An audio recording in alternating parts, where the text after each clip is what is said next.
ትውልድ በመመር ይቀረጻል፣ ሀገር በትምህርት ትበለጽጋለች።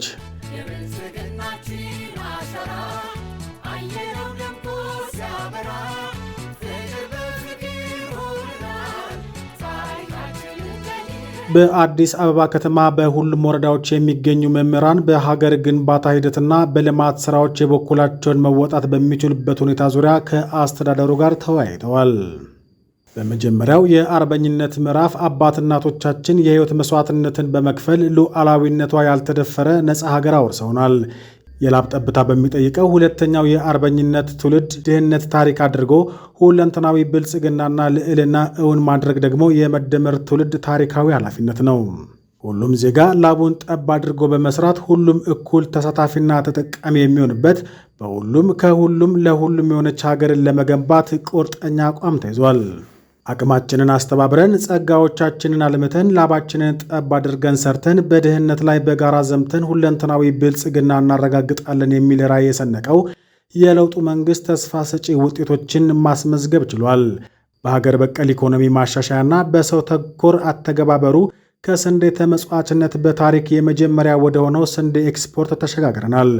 በኢትዮጵያ ታምርት ንቅናቄም ከኢንዱስትሪ ምርታማነት ከፍተኛ መሻሻል ማሳየቱንም መረጃዎች ያመለክታሉ። ትብብርና ፉክክርን መርሁ ባደረገ አካታች ፖለቲካዊ ስርዓት ግንባታችንን ለማጠናከር ሀገረ መንግስት ግንባታው መሰረት የሚሆን አተገባበር እየተከናወኑ ይገኛሉ። የትምህርትና የጤና ተደራሽነትና ጥራትን ለማረጋገጥ እየተከናወኑ ያሉ ተግባራትም ፍትህና ርትዕን ያረጋገጡ ተስፋ ሰጪ ውጤቶችንም ያስመዘገቡ ነው።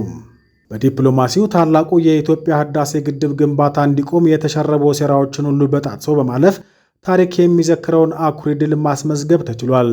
ብሪክስን ከመሳሰሉ ተጽዕኖ ፈጣሪ ዓለም አቀፍ ስብስቦች አባል መሆን መቻሉም የዲፕሎማሲያችን ስኬታማነት ማሳያ ሲሆን እንዳይወራ ጭምር ሆኖ የቆየው የባህር በር ተጠቃሚነት ጉዳይም የህልውና ጉዳይ በማድረግ ተስፋ ሰጪ እንቅስቃሴ ማድረግም ተጀምሯል። ሁለንተናዊ ብልጽግናን ለማረጋገጥ የተያዘው ራዕይ መሳካቱ አይቀሬ መሆኑን በዳበረ የሥራ ባህል በሁሉም ርብርብ እንደ ስሟ እየፈካች የምትገኝ አዲስ አበባ በአጭር ጊዜ ውስጥ ያስመዘገበችውን አንጸባራቂ ለውጥ ማሳያ መሆኑን ትውልድ በመመር ይቀረጻል፣ ሀገር በትምህርት ትበለጽጋለች በሚል ርዕስ በከተማዊና ሀገራዊ ጉዳዮች ላይ እየተወያዩ የሚገኙ መምህራን ገልጸዋል።